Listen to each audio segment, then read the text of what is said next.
We've been, hard to believe this is already the last night. We thank you for your hospitality, for a wonderful meal. You blessed me in the way, some of you don't know, but we got married 34 years ago. My agreement was I cook and she clean, and she got the raw end of that deal. But you have blessed me because I haven't had to fix a dinner all week. And so thank you for that. Thank you for your hospitality and for showing up and for paying attention and for just letting the Spirit of God move through you. Tonight we're in Acts chapter 2. Back into the New Testament. It's, like I said, I love the Old Testament. I love the richness of the stories and what it teaches us about the character of God and about things we need to learn. And this may be the hardest of the 5 sermons we've done because, it's easy to talk about telling your story, living your story, knowing your story. It's easy to talk about noticing people. It's easy to talk about because we all know we need the Spirit of God to move in our lives. And we've heard all the time that we have to make ourselves ready for the Spirit to move. But one of the things we don't talk about a lot in Baptist churches is that we have to do this together. And so tonight we're going to look at the part of because if we want the Spirit of God to move, then one of the things I think we need to do is we need to look at one of the times when the Spirit of God moved the greatest and the church grew at its most. And that's in the 2nd chapter of Acts. So it's custom here at I almost said Oak Grove, that's our Christian building. That's not here. At Oak Grove, let's stand and let's read together our reading for now. So those who accepted his message were baptized.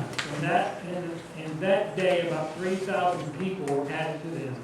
They devoted themselves to the apostles' teaching, to the fellowship, to the breaking of bread, and to prayer. And everyone was filled with awe, and many wonders and signs were being performed through the apostles. Now all the believers were together. They held all things in common. And they sold their possessions and property and distributed the proceeds to all as any had need. Every day they devoted themselves to meeting together in the temple and broke bread from house to house. And they ate their food with joyful and sincere hearts, praising God and enjoying the favor of all the people. Every day the Lord added to their number those who were being saved. Join me in prayer. Father, we are thankful that your Spirit is moving in our midst, in our county. We're thankful for reports of how your Spirit is moving around the world. Father, we pray. We earnestly pray for the type of Spirit that came in the very early church to move again across our nation and across our county. Father, we pray that we'll be faithful to be the people you need us to be for this to happen. Lord, in our time together tonight, Father, we pray that your Spirit would just pierce all of our hearts and call us to action as you would have us to be. And in the name of Jesus we pray. Amen. You can be seated.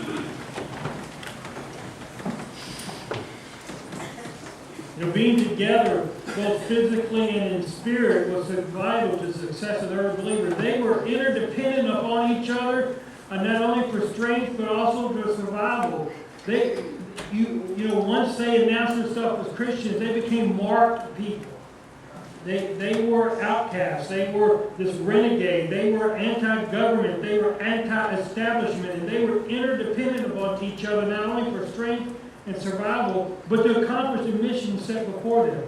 I hope tonight to honestly have an analogy of how the UK football team snapped a 42-game losing streak to Florida in Lexington. I was there Saturday. And like normal, that did not happen. And in the 4 to 5 days since then, you've seen countless times if you're a sports junkie like I am, and you've seen on the one play that I questioned the most, where if one guy on that offensive line would have picked up his blocking assignment, they'd have picked up 4th and 1, and we'd have won the game. And one guy out of position, and with 11 guys on the field, one guy out of position caused everything to go askew. That one play is not what cost them the game, because there are a lot of other mistakes, but that one play and executed properly, probably would have guaranteed us a win. All people going together in the same form, doing the same thing. And discipleship is not something we can do alone. We can't do it in isolation, in a bubble. It's done within the confines of a community, and that community is a church. The other thing that we have, that community brings us, is accountability to accomplish the task. If we don't agree to hold each other accountable for the things we should be doing, are we really a community? And if we don't allow other people to hold us accountable for what we need to do, are we really part of the community?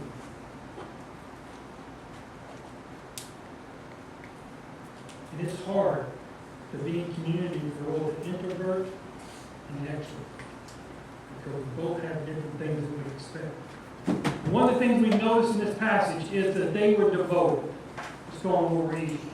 So those who were baptized accepted the message, and that day about 3,000 people were added to them. I don't know about you, but I don't know that First Baptist Church would be prepared if 3,000 people showed up Sunday and all decided they want to be baptized and become church members.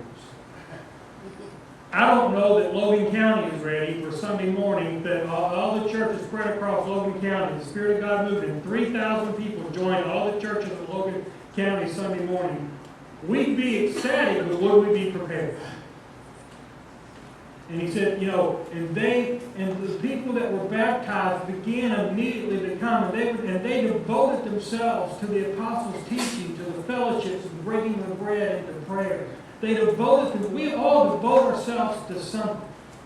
But we don't always devote ourselves to the things that are right, or the best things. Sometimes we devote ourselves to our family, which isn't bad, or our friends, or our job, or the clubs we're a member, or the relationships we're in, or a sports team, or hunting, or fishing, or quilting, or sewing. We're devoted to something. And while those things are good, they're not the best thing. And they devoted themselves to the apostles' teaching.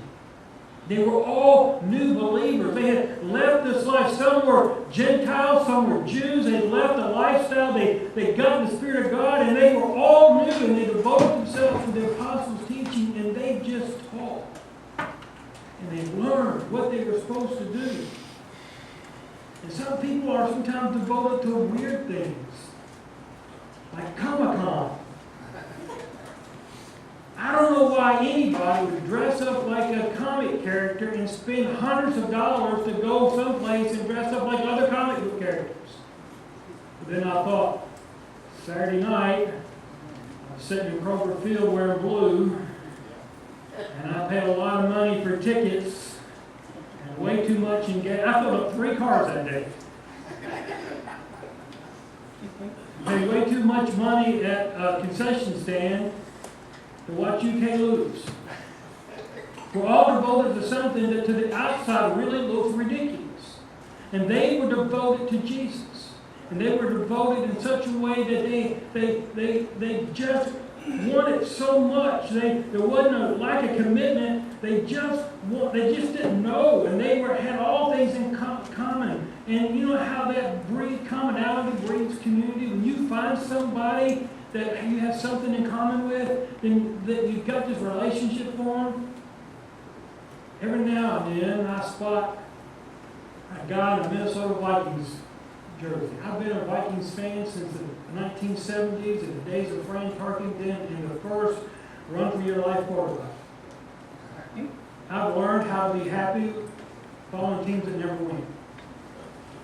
And every now and then in a crowd of people, I'll see somebody else in a Vikings shirt. And I'll think, he's one of us. We'll strike up a conversation. Or, the things that drive us in common. When I grew up in Louisville. And so, no matter where we live, the first Saturday makes it special to me. When the Derby comes, and we play all kinds of things. And when my old Kentucky home plays, and when we were in Virginia for a year, and my old Kentucky home came on, we were 8 hours away. Something that drive us in common. And their devotion to the Scripture, and their devotion to learning what they had, and their devotion led them together. For a while, I I worked at Crossings Camp, and I worked in the central office, and when I walked in, I didn't know anybody at Crossings. But we began to have a relationship. Me and Roger and Rob and Denny really became really close friends. And I worked at KBC. I had a card that the program provided, and I had a boss who said, never eat lunch by yourself. And so I found a youth pastor between here and there, and I'd take him to lunch, and we began relationships. And so eating lunch at the office was new for me. And I was like, this is just weird. I'm like, I'm in grade school again. It's a lunch. I'm out for lunch. But we began to build relationships and have things in common around that. We try to do that with my kids. My son's a sports fanatic, but he likes the Seattle Mariners and the North Carolina Tar Heels. So I've had to learn, it's not Duke, so that's why you can eat. And so we've had to learn, I'm learning all about the Mariners, the Los Angeles Rams, and a little bit about the Tar Heels, so we can have a conversation about something. My daughter's this Harry Potter girl. I remember when she was young and the first one came, and she probably read it on the front porch before she ever got in the house. So when we went to the Citrus Bowl last year in Florida, she said, on the way home, Dad, we're going to stop and go to Harry Potter World. Oh my gosh. And she paid the way in, so that was better, right? But she paid, we spent 10 hours in Harry Potter Land, or whatever it is. We rode 2 rides and 8. Some of the weirdest food I ever ate in my life, but there was something we had in common. And you learn this. When I was in seminary working on a paint crew, my buddy, Darryl Mosley, was a NASCAR fan. Sunday afternoons, I slept in NASCAR, so I could talk about it the next day at work. Because you have those things in common with your relationships. And so they had all this in common, and they were working together, and their commonness was their devotedness to Christ. Let's go on. And they did everything together. Everyone was filled with awe, and many wonders and signs were being formed through the apostles. Now all the believers were together, and they held all these things in common. They were together. They were united. They were part of this group. They were following the apostles' teaching. They were praying. They were eating. They lived life in community. They were devoted to all of that, and they had this in common. Study together. The Word of God, not just to know it, but for the transformation that comes from it. And they understood that they got to hear firsthand the command of Jesus to go into all the world and preach the gospel. And they were trying to figure out how to make that happen. And they were together, and they had all that together, and they were doing all that together because that's what they were. In order for them to survive and accomplish the task before them, they had to do it together, and they had all this in common. When they met in the temple courts, they didn't hide from the community. They didn't cloister themselves. They didn't hide in a room. They met out in the outskirts of the temple courts. And so when people would come to worship, and they would worship in the God of the Hebrews, they were outside preaching and teaching outside in the public. And they were right there. And they had to be together to survive. And their survival depended upon each other. And they broke bread together. You don't eat a lot with people you don't know. Unless it's forced on you. Something about sitting around the table, eating together, that provides community. I really like to be Cracker Barrel when they put, you've got those whole tables that all sit close together, they set you with all this family of 6, and you feel like you're invading on our conversation. I don't know them, and I don't want to be part of their family. Even though there is this much space between us, we're at a separate table. Because there's something about eating together that brings commonality and togetherness. And they had all that. They did everything together because they knew they had to do it together to survive. Family gatherings and school cafeterias and the break room at work. Because there's something a little bit intimate about a meal. And there's really something intimate about a meal at the kitchen table. Because when company comes, you don't always eat at the kitchen table. You eat the things down here. spread card tables everywhere. You borrow the 8-foot table from the church. There's something about people that have the permission to eat at your kitchen table or your breakfast meal. And they did life together. And one of the amazing things about this, the generation that are younger than I am, millennials and the Zers, is that they are looking to do life together. I grew up with the benefit of having grandparents who lived a half mile down the street, and another set of grandparents who lived about 15 minutes by car, and a great-grandmother who was born in 1898 in a cotton patch in Brownsville, Texas.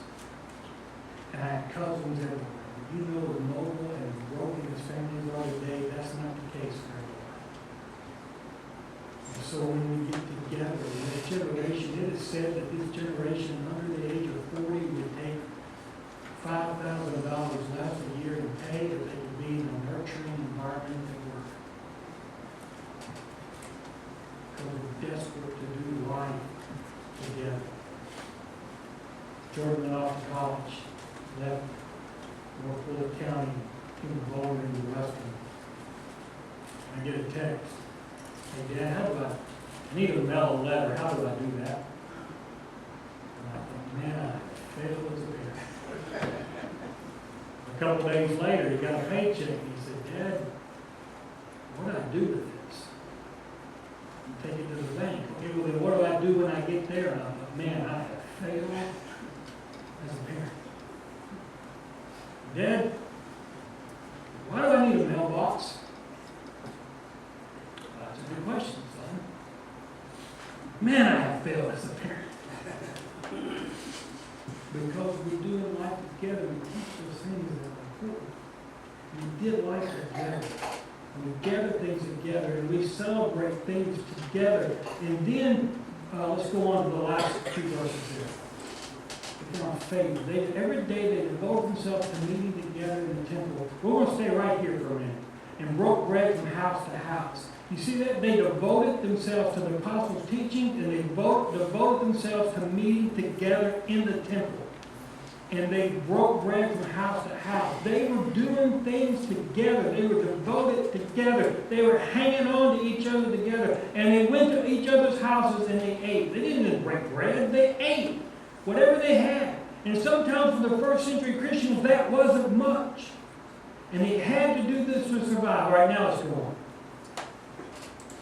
And they ate their food with joyful and sincere hearts, praising God and enjoying the favor of all the people. And every day the Lord added to their number those who were being saved. They ate food with joyful hearts and sincere. Let's go back to that one. We're going to camp there the rest of the time. Praising God and enjoying the favor of all the people. How do you enjoy the favor of all the people? You're a good neighbor. We lived in Hopkinsville for 12 years, and for the last 5 years, we lived across the street from Randy Stevens. Randy and I shared a lot of things. Mowers, ladders, tools. Sometimes we shared children. His were at our house, ours was at his house. Jordan would get in trouble, and I'd get TV taken away, and he'd be at this Nancy's watching television. Right? And we had those things in common. Enjoying the favor of each other. And we did those things together. And you get favor when you do things together. They were good neighbors. And while they didn't believe the way the culture believed, and they were opposed in their beliefs by their culture, and they were confronted about what they believed, they still found favor with those who disagreed with them. Why? They were a part of the community. They were good neighbors. No question is always asked. Your church ceased to exist tomorrow, would your community notice?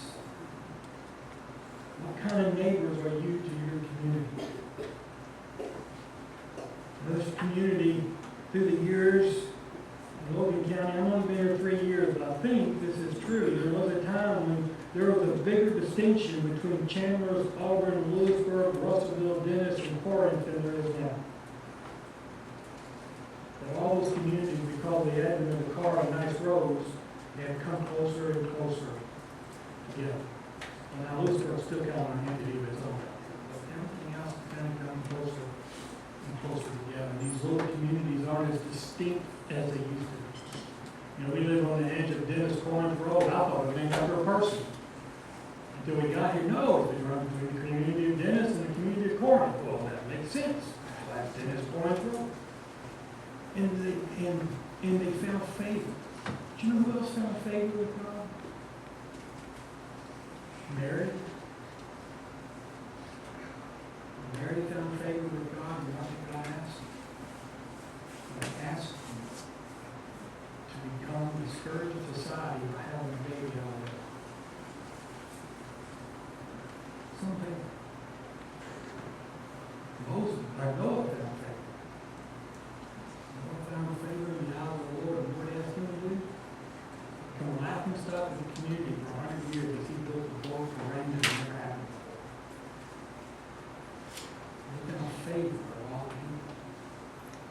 They found favor of grace because they were in it together and they were other parts of the community. And one of the things I think we are missing in the church of 2019 is finding favor in our communities because we are no longer part of the community. My dad is 77. When he grew up, the church was the community. And now people drive by our churches at 70 miles an hour and never darken the doors. And our churches have lost the influence on the community. When did we lose favor with the community? When did we quit being parts of the community? When did we stop caring about the community? Because if we're going to be serious about winning people to Christ, we've got to become part of the community. We can't just cloister ourselves inside the walls of the church and sing and hope that as they drive by that something will happen. And some still do that. I had 2 conversations last week in my office and somebody said, I need to know about Jesus. But those are rare. And we don't live in a work culture anymore. The church is a vital part of the community, so the church has to go into the community and find favor in the community. This week in Dallas, Texas, Lake Point Church paid, of course, they're a huge church with multiple campuses, paid off $20 million, no, $2.4 million of debt of people who owe back medical bills or about to have to declare bankruptcy because of medical bills. Because they had it in the church and went impacted them. Big churches can do big things. You know what brightens my heart? Your churches in Logan County that care about school kids and fill backpacks. It's in a shoebox overseas. We're engaged in our community. We're finding ways to find favor in ways we've never had to find favor before. Because we're not relevant to the culture anymore. So they someone on the way to dismiss us to be relevant to anything they need. But in the context of relationships, we can build community. In the context of community, we can build favor. So just instead of screaming at the community, let's find ways to get involved. It's messy. It's not easy. It's not always fun. But there's got to be some way we can get involved. Coaching a little league team. Being involved in the scouts. Leading in helping the kids in a community play. Whatever their skill set, what do they like to do? The KBC launched several years ago these affinity evangelism groups where you did things that you liked. And whatever you liked, that was your affinity group. You like, Johnny Allen in Hopkinsville's a gearhead. He likes Mustangs that go fast. So find a group that does that. And use that as your way to build relationships and share about Jesus. You like to quilt. Form a quilting group and quilt. And as you're quilting, you're sharing Jesus. If you like to sing, find a way to scratch that itch and sing and use your talent. And then invite lost people to become a part of it. And then share Jesus through it. If you like, I don't know. If you like making flower arrangements or sewing or carpentry or construction or Whatever it is that God's put in you, He's put in you for a reason. And so find a way to use that to attract other people. And then while you're there, not just do that, but tell them about Jesus. And you build community. And you build all these little different parts of the community. We're all parts of the community. It could be family. It could be work. It could be school. It could be the social club. It could be the Lions Club or the Rotary Club or the SAR, the DAR, or whatever it is. And you're in these organizations and you're forming community all across the way. And while you're forming community, tell them about Jesus. Because if you're in a relationship with people, then as believers, it's our responsibility to live a life worthy of the calling and then tell people of why we live life the way we do.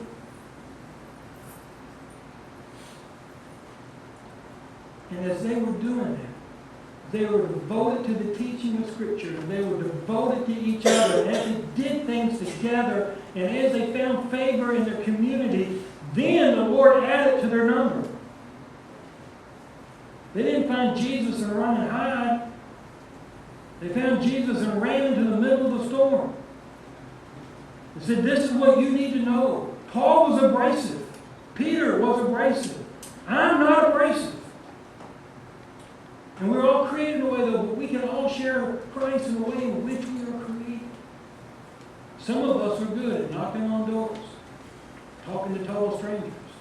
Some are good with the bullhorn. Hey, you over there! I'm not a bullhorn guy. Most of the time I'm relatively soft-spoken and you have to lean in to hear me. We're all created to be part of community. Because if we were all identical people, this would be a boring place. And in the communities that God places us, we need to be faithful to Jesus. The other thing we need to do, that inside the walls of the church and all these little congregations God has preserved. Because you know everyday churches are closed.